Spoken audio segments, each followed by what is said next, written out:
प्यारे बच्चों, इस चैप्टर का बहुत ही महत्वपूर्ण टॉपिक पढ़ाने जा रहे हैं।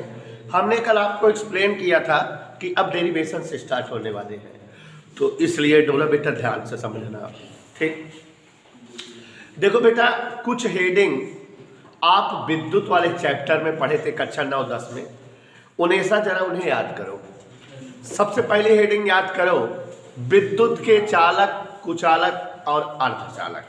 याद करो, बताएं बेटा शिवांशु। ऐसी समस्त वस्तुएं जिनके एक सिरे से दूसरे सिरे तक आवेश प्रवाहित हो सकता है, आवेश का प्रवाह संभव हो, वे वस्तुएं विद्युत की चालक वस्तुएं कहलाती हैं। जैसे सभी धातुएं विद्युत की चालक हैं। अम्लीय क्षारीय द्रव विद्युत के चालक हैं। ग्रेफाइट विद्युत का चालक है। जंतुओं का शरीर विद्युत का चालक है। तो ऐसे ही खटोला जी, ऐसी समस्त वस्तुएं जिनके एक सिरे से दूसरे सिरे तक आवेश का प्रवाह नहीं हो पाता है, उन्हें विद्युत की अचालक या विद्युत रोधी वस्तुएं कहते हैं। जैसे लकड़ी, पत्थर, रबर, प्लास्टिक, इनमें जो है आवेश या विद्युत का प्रवाह नहीं हो पाता है। शिवांशु, आवेश याद देखो, बात अगर बुझे तो ऐसी समस्त वस्तुएं क्या कहलाती हैं? विद्युत की अचालक या विद्युत रोधी वस्तुएं। समझ आई बात देखा? पक्का पक्का क्लियर? अब बच्चों ध्यान दीजिएगा और ध्यान से सुनने का प्रयास करिएगा। जैसे आपने विद्युत में पढ़ा था ये सारी चीजें, वैसे आज मैं उष्मा में पढ़ाऊंगा वो सारी चीजें। याद करो, विद्युत में एक शब्द पढ़ा था आपने, गौर फरमाइएगा, विद्युत धारा। पढ़ा था कि नहीं अंजलि? अंजलि बताओ, बोल। हाँ, विद्युत धारा। विद्युत धारा को किससे लिखा जाता था हमेशा? आई। आई बराबर क्या सूत्र होता था हमेशा? ना, क्यों क्या है हमेशा? आवेश प्रवाह। टी क्या है? समय। परिभाषा कैसे बनती थी याद करो, आवेश प्रवाह की दर विद्युत धारा कहलाती है। या एक और परिभाषा बनती थी, एकांक समय में प्रवाहित आवेश की मात्रा विद्युत धारा कहलाती थी। एकांक समय में प्रवाहित आवेश की मात्रा विद्युत धारा कहलाती थी। थोड़ा यार ध्यान से देखो सब लोग, क्योंकि बहुत जरूरी बात बता रहे हैं। इतना बढ़िया बता देंगे, कोई टीचर नहीं बताता है, सब उड़ा देते हैं, केवल डायरेक्ट सूत्र बताते हैं। हम डेरिवेशन करने जा रहे हैं, सच में, कसम से। तो यहाँ विद्युत धारा की बात हो गई। पढ़ा है कि नहीं आपने? ऐसे ही पढ़ा है आपने विद्युत विभवांतर, याद है? विभवांतर वहां V से लिखा जाता है। V का मतलब होता है V1 - V2, चालक के सिरों के मध्य के विभवों का अंतर। चालक के सिरों के विभवों का अंतर। चालक के सिरों के विभवों का अंतर। अगर एक हेडिंग में इतना ध्यान से देखा जाए तो जौन बतावा जाता है कुछ समझ में ना है, ध्यान सुनत जा। अब सब हम विद्युत के बतावत है। और क्या बताए करे अलावा बतावा, विद्युत की चालक वस्तुएं क्या है और अचालक क्या है, यह भी बताए कि नहीं?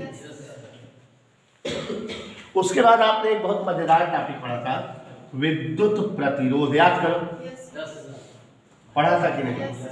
R से लिखा जाता था, R बराबर V/I होता था। नहीं पता? चालक के सिरों के मध्य का विभवांतर एवं चालक में प्रवाहित धारा का अनुपात विद्युत प्रतिरोध कहलाता है। यहाँ ये हमेशा क्या है? सिरों का विभवांतर, सिरों के मध्य का विभवांतर, सिवासु देख नहीं रहे हो, और चालक में प्रवाहित धारा। याद आया? और आपने एक हेडिंग पढ़ा है कक्षा 10 में, प्रतिरोधों का संयोग, संयोजन। कौन कौन सा हमने पढ़ा है? श्रेणी संयोजन। मजा आई? श्रेणी संयोजन में सूत्र डिराइव होता था R बराबर R1 प्लस R2, और समांतर संयोजन में सूत्र डिराइव होता था, नहीं समझ में आ रहा। और इस केस में श्रेणी संयोजन में धारा समान होती थी, सभी चालकों में धारा बराबर बहती थी, और इसमें विभव समान होता था। ये बेटा विद्युत की चीजें हैं कि नहीं? एक बार फिर से बताएंगे, ये हम पुरानी याद ताजा करा रहे हैं क्या? पक्का? अच्छा, ध्यान देखो, मैं क्या बता के क्या बताना चाहता हूं आपको, ट्रिक देखो मेरी पढ़ाने की। विद्युत की चालक और अचालक वस्तुएं ऐसी समस्त वस्तुएं जिनमें विद्युत या आवेश का प्रवाह संभव होता है, वो विद्युत की चालक वस्तुएं कहलाती हैं। जिन वस्तुओं में विद्युत के आवेश का प्रवाह संभव नहीं होता, अचालक वस्तुएं कहलाती हैं। अभी आपको बताया कि सभी धातुएं चालक हैं, और ग्रेफाइट और अम्लीय क्षारीय द्रव भी चालक है।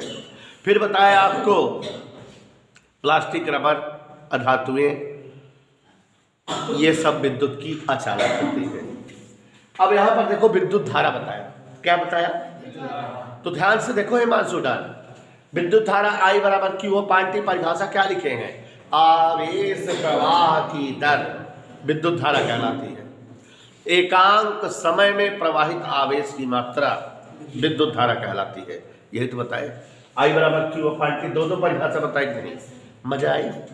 विभवांतर क्या बताए? चालक के सिरों के मध्य के विभवों का अंतर विभवांतर कहलाता है। पक्का पक्का? विद्युत प्रतिरोध क्या बताए? विभवांतर और धारा का अनुपात विद्युत प्रतिरोध कहलाता है। प्रतिरोध का संयोजन दो प्रकार से, ये सब समझ में आया कि नहीं? आता है कि नहीं? ये सब श्रेणी संयोजन में धारा बराबर बहती है, समांतर संयोजन में विभव समान रहता है। अब हम तो उष्मा पढ़ रहे हैं, तो उष्मा की चालक और अचालक वस्तुएं, तो अब परिभाषा ऐसे ही बता देंगे। उसमें विद्युत बोले थे, अब क्या बोलेंगे? ऐसी समस्त वस्तुएं, ऐसी समस्त वस्तुएं जिनके एक सिरे से दूसरे सिरे तक ऊष्मा का प्रवाह हो सकता है, ऊष्मा की चालक वस्तुएं कहलाती हैं। जिन वस्तुओं के एक सिरे से दूसरे सिरे तक ऊष्मा का प्रवाह संभव हो, ऊष्मा की चालक वस्तुएं कहलाती हैं। और ऐसी समस्त वस्तुएं जिनके एक सिरे से दूसरे सिरे तक ऊष्मा का प्रवाह संभव ना हो, ऊष्मा की। मजा आई? अब उसके बाद वहां विद्युत धारा है, यहाँ कौन सी धारा रहेगी? ऊष्मीय धारा। विद्युत धारा को किससे लिखते हैं? तो ऊष्मीय धारा को H से। वहां भी Q पार्टी था, यहां भी Q थी, लेकिन यहां ये कैपिटल Q क्या है? ऊष्मा। पट्टी क्या है? तो अब यहां परिभाषा क्या बन जाएगी? ऊष्मा प्रवाह की दर। ऊष्मा प्रवाह की दर ऊष्मीय धारा कहलाती है। या एकांक समय में प्रवाहित किसकी मात्रा क्या कहलाएगी? ऊष्मीय धारा। इधर क्लियर? उसी तरह से बन रही कि नहीं? हम थोड़ा सा इसकी बेइज्जती कर दिए। H बराबर Q, कल हम लोगों ने निकाला था Q बराबर KA डेल्टा थीटा बटा L इंटू T, निकाला था कि नहीं? तो यहाँ H की जगह अंजलि दुबे, H की जगह, यहाँ Q की जगह KA डेल्टा थीटा बटे L इंटू T, नीचे भी T है, तो ये T से T, तो याद कर लेंगे हम H बराबर KA डेल्टा थीटा बटे, याद हो गया? तो क्या बोल गए हम, एक बार फिर से समझो जरा। जिन वस्तुओं से होकर ऊष्मा प्रवाहित हो सके, या जिन वस्तुओं में ऊष्मा का प्रवाह संभव हो, ऊष्मा की चालक वस्तुएं कहलाती हैं। और जिन वस्तुओं में ऊष्मा का प्रवाह संभव नहीं होता है, वे क्या कहलाती है? ऊष्मा की अचालक वस्तुएं। ऊष्मा प्रवाह की दर या एकांक समय में प्रवाहित उष्मा की मात्रा उष्मी धारा कहलाती है। किससे व्यक्त करते हैं? एच से। एच बराबर क्या सूत्र होता है प्रिंसिप? Q अपान टी, और फार्मूला क्या आया? KA delta theta by L. समझ में आया यहाँ तक? अब उसके बाद इसमें क्या पढ़ाएंगे? जैसे उसमें विभवांतर है वैसे इसमें तापांतर है, delta theta, theta 1 minus theta 2। नहीं मजा आई? उसमें क्या कहा जाता है? चालक के सिरों के विभवों का अंतर। तो इसमें चालक के सिरों के तापों का अंतर। उसके बाद उसमें क्या है? विद्युत प्रतिरोध। अब यहां क्या रहेगा? प्रतिरोध आर से क्या क्या बटा था? V अपान आई, विभवांतर बटे धारा। तो यहाँ विभवांतर बजा क्या रहेगा? तापांतर। और धारक बजा क्या रहेगी? उष्मी धारा। तो परिभाषा बोलो, चलो बोलो बोलो। इधर देखो, चालक के सिरों के मध्य के तापांतर एवं चालक में प्रवाहित धारा का अनुपात उष्मी प्रतिरोध कहलाता है। फिर सुनो, उसमें V अपान आई था, तो V था विभवांतर, तो यहाँ अंतर वाला तापांतर होता है। उसमें था धारा, यहाँ थी उष्मी धारा। तो परिभाषा बोलो, अंजलि स्क्वायर परिभाषा बोलो। चालक के सिरों के मध्य का विभवान तापांतर, चालक के सिरों के मध्य का और चालक में प्रवाहित उष्मी धारा का अनुपात उष्मी प्रतिरोध कहलाता है। नहीं मजा आई? देख लो, चालक के सिरों के मध्य का तापांतर व चालकवा में प्रवाहित धारवा का अनुपाता। वैसे परिभाषा है कि नहीं? नहीं दिख रही वैसे परिभाषा? वैसे है, वो तो है। तो आर बराबर delta theta upon H, where is H? ओम के ए ओम डेल्टा थीटा ओम एल, डेल्टा थीटा तो आर बराबर एल ऊपर गया। याद रहेगा कि नहीं? तो तीन नई भीषण बातें पता लग गई। एक तो उष्मी धारा का सूत्र पता लग गया, क्या होता है? और उष्मी प्रतिरोध का सूत्र, उष्मा का सूत्र के ए डेल्टा थीटा बटे एल इंटू टी।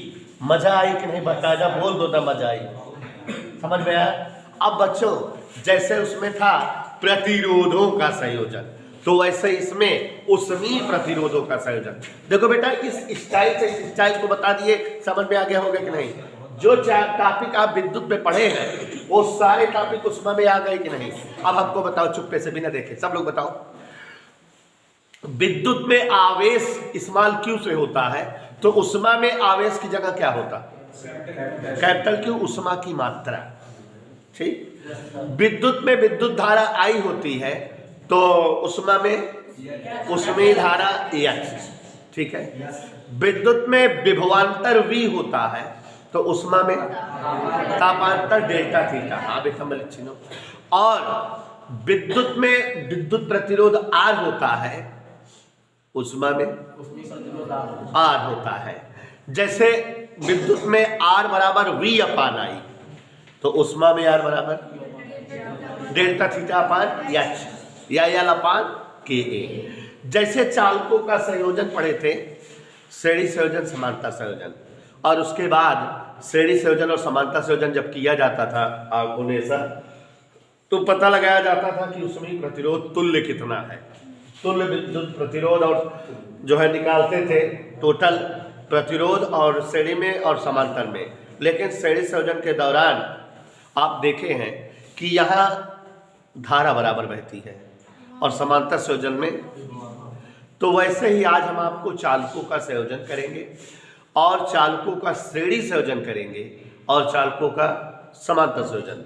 लेकिन जब श्रेणी संयोजन करेंगे चालकों का, तो एक बात खास तौर से ध्यान देना रहेगा कि चालकों में समान उष्मी धारा बहेगी श्रेणी संयोजन में, चाहे जय चालक जोड़ब सब में बराबर धारा बहे, और जब समांतर संयोजन करब तो हमें तापांतर बराबर रहे। ठीक है कि ना? का बराबर रहे? ठीक। तो अब हम लोग जो है श्रेणी क्रम में जोड़ेंगे, समांतर क्रम में जोड़ेंगे चालकों को, और पता करेंगे आर वगैरह कितना आएगा क्या नहीं। ठीक है,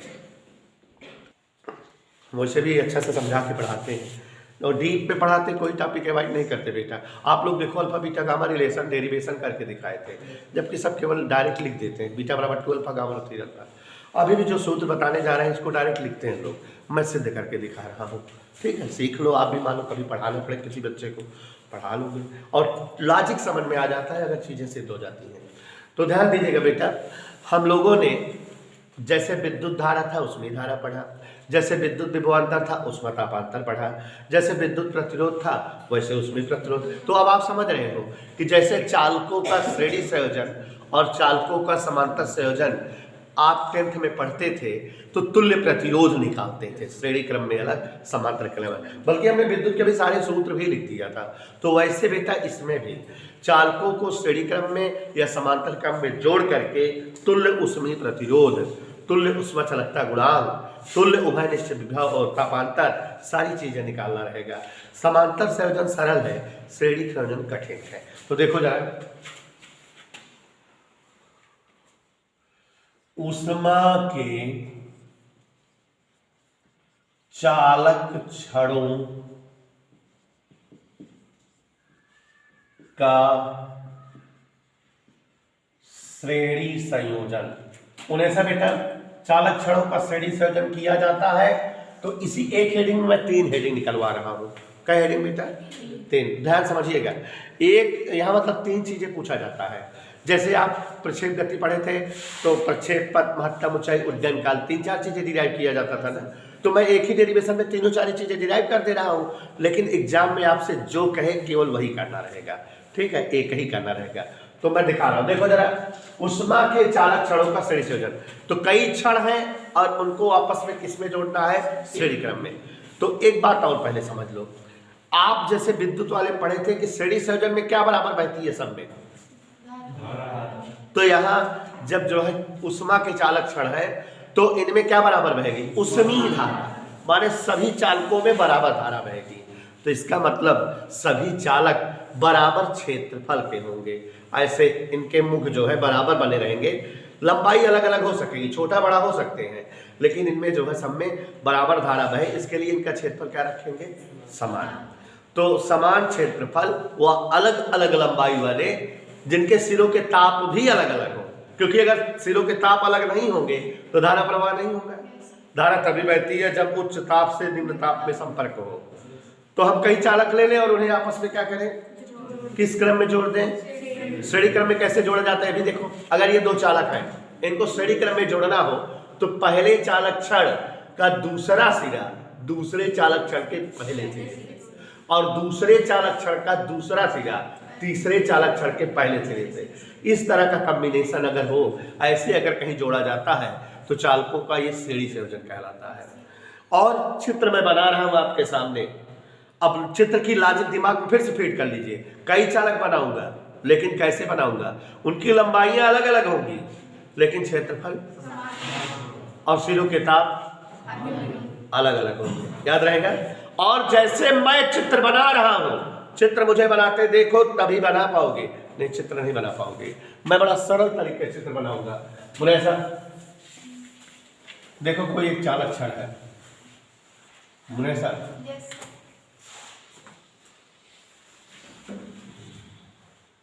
देखो मैं चालक छड़ कैसे बना रहा हूं। सभी लोग मुझको बनाते हुए देखो तो फिगर सरल लगेगी, नहीं कठिन।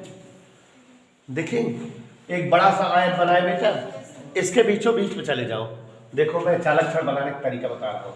बीचों बीच यहाँ होगा, टिकुली मार दीजिए, ऐसे फिर बना दो, उतना ही बड़ा।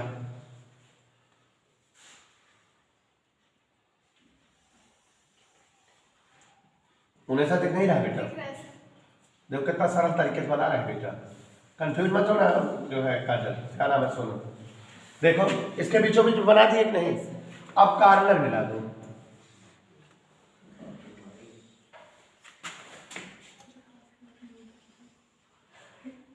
बेटा चालक क्षण बन गया कि नहीं? एक चालक क्षण बन गए, बनाने में सरल रहा कि नहीं? अब ये जो चालक क्षण है ये इसकी लंबाई है यहां से यहां तक, मान लेते हैं L1 लंबाई की चालक क्षण है, और ये इसका क्षेत्रफल है, मान लेते हैं क्षेत्रफल A है। सब कुछ मान ले रहे हैं, और यह भी मान ले रहे हैं कि इस चालक के सिरे का ताप θ1 है। नहीं समझ रहे? और इस चालक के पदार्थ का उष्मा चालकता गुणांक K1 है। तो हमारे पास एक चालक दिख रहा है, लंबाई L1, सिरे का ताप ठीक है, उष्मा चालकता गुणांक इसके श्रेणी क्रम में, माने इसके दूसरे सिरे से दूसरे चालक का पहला सिरा। अब जो दूसरा चालक होगा इसी क्षेत्रफल का, लेकिन लंबाई कम ज्यादा हो सकती है, ताप अलग रहेगा। तो एक दूसरा चालक, अब देखो यही जहां से खत्म हुआ था, ये वाला यहीं से खत्म हुआ था ना, पहला आया, बड़ा कर दिए उसे।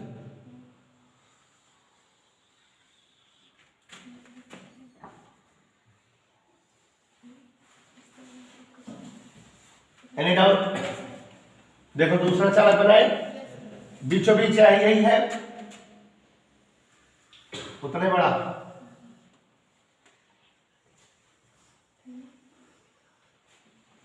दिखा सबको? सिरे मिला दो, इसका था, इसकी लंबाई, डिफरेंस लंबाई है, क्षेत्रफल बराबर है। अब ये देखो दोनों किस क्रम में जुड़ गए हैं? श्रेणी क्रम में। इसका जो है उष्मा चालकता गुणांक K2। ऐसे हम और बना सकते हैं, लेकिन हम बना कितने रहे हैं? 2। हमारा काम 2 से चल जाएगा। तो देखो दोनों जो है अलग अलग लंबाई में है, इसको चाहो तो छोटा बना दिए होते या और बड़ा बना दिए होते, ठीक है? लंबाई सेम नहीं है, अलग अलग है, तो सेम थोड़ा दिख रही है, कम है वो ज्यादा है।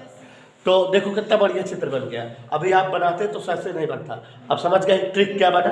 तो माना L1 L2 लंबाई, A क्षेत्रफल, उष्मा चालकता गुणांक K1 K2 वाले 2 चालक क्षण परस्पर श्रेणी क्रम में जुड़े हैं, और एक चालक से दूसरे चालक की ओर उष्मा का प्रवाह होगा, तब तक प्रवाह होगा जब तक कि संपर्क तल, जुड़े वाले तल पर दोनों का ताप समान ना हो जाए। समान ताप हो जाए माने उभयनिष्ठ ताप हो जाए थीटा। चित्र का वर्णन समझे? लिख सकते हैं।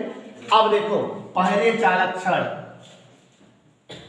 में उन्हें से देखो उष्मा की मात्रा Q1, पहले चालक क्षण की उष्मा की मात्रा Q1, ठीक है? या उष्मीय धारा निकाल ले। पहले चालक क्षण में उष्मीय धारा कितनी धारा बह रही पहले चालक क्षण में? H1 कैसे निकालते हैं? याद करो, Ka डेल्टा थीटा बटे L, यही फार्मूला है।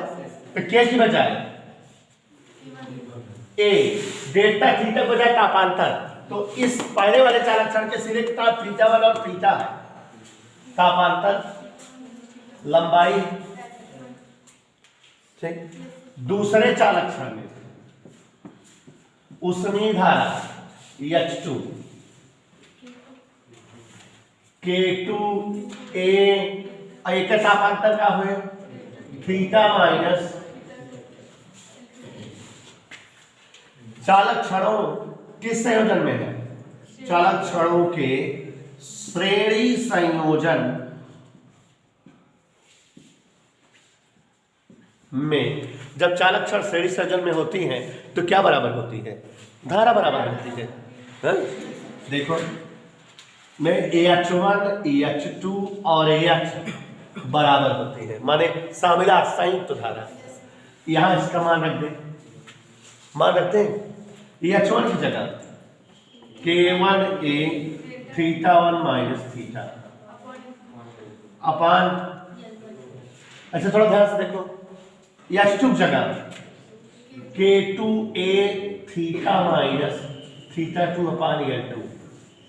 H माने दोनों चालक में संयुक्त में धारा, तो संयुक्त में मान लेते हैं उष्मा चालकता गुणांक K है और क्षेत्रफल A है। तापांतर यहां से यहां तक जो चालक है संयोजित चालक, उसका तापांतर क्या है? थीटा 1 माइनस लंबाई उसकी क्या है L1 प्लस L2। कोई डाउट बेटा? इतना समझ में आया?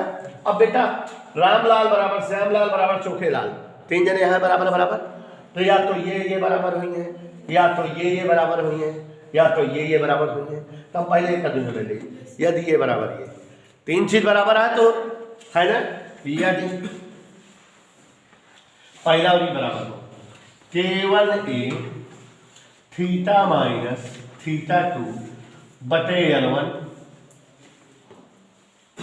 बराबर, थोड़ा यहाँ ध्यान से देखो, A2A थीटा माइनस थीटा 2 बटे L2। कोई दिक्कत?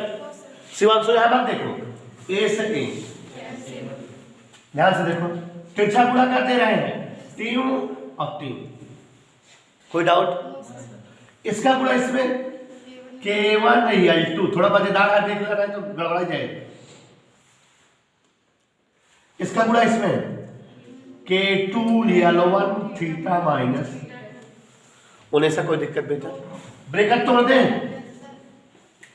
K1 L2 थीटा 1, कठिन ना है, ध्यान से देखा, K1 L2 theta, K2 L1 minus K2 L1 theta 2। ये उभयनिष्ठ ताप हम निकालना चाहते हैं। कौन चीज निकालना चाहते हैं बेटा? ताप थीटा। तीन डेरिवेशन होता, थीटा निकाला जाता, के निकाला जाता, आर का कौन निकाला जाता हमेशा। इतना समझ में आए? कौन दिक्कत क्यों कर? हमका का निकाले का है, थीटा एक तरफ कही थी का, बाकी सब एक तरफ कही थी का। चला हेरा हेरा हेरा हेरा, कहाँ बात थीटा? थीटा कहाँ है? एका ओमू ढकेल दी, थीटा थीटा हो जाए, एका एमू ले जाए। देखा का भाई, K1 L2 थीटा रामलाल है ने, एका एमू लावा, माइनस आ इधर आए तो का हो जाए, का हो गया K2 L1 थीटा 2। यहाँ का बचा है K2 L1 थीटा, और या बचा उधर का ना। समझ में आए? इतना समझ में आया कि ना? थीटा का माना हुआ कहती, थीटा का माना ले, एक उठा नीचे कहती, चला करा देखा जाए आ जरा ए में थीटा का मान ले, एक लाइन स्टार्ट करता है, जौन बचेगा नीचे कहते ही देखा का हुआ है K1 L2 theta 1 K2 L1 theta 2 बटा K2 L1, और बेटा इस डेरिवेशन यथार्थ है। अगर हमसे कहा है चालकों के श्रेणी संयोजन के दौरान उभयनिष्ठ तापांतर का मान बताओ, तो हम लोग ऐसे डिराइव कर लेंगे, उभयनिष्ठ ताप का मान निकालेंगे कि नहीं। लेकिन हमें क्या क्या निकालना है? तीन चीजें, उभयनिष्ठ ताप, ऊष्मीय धारा, ऊष्मीय प्रतिरोध और उष्मा चालकता गुणा। तो अभी हमारा एक ही डेरिवेशन हो पाया। समझ आया कि नहीं? क्लियर हो गया? अब क्या निकालेंगे? ऊष्मीय प्रतिरोध और धारा। तो अब हम जैसे इसको और इसको बराबर ले चले थे, अब इसको और इसको बराबर ले चले, और उसमें ये थीटा का मान रख देंगे तो खट से के आ जाएगा। लेकिन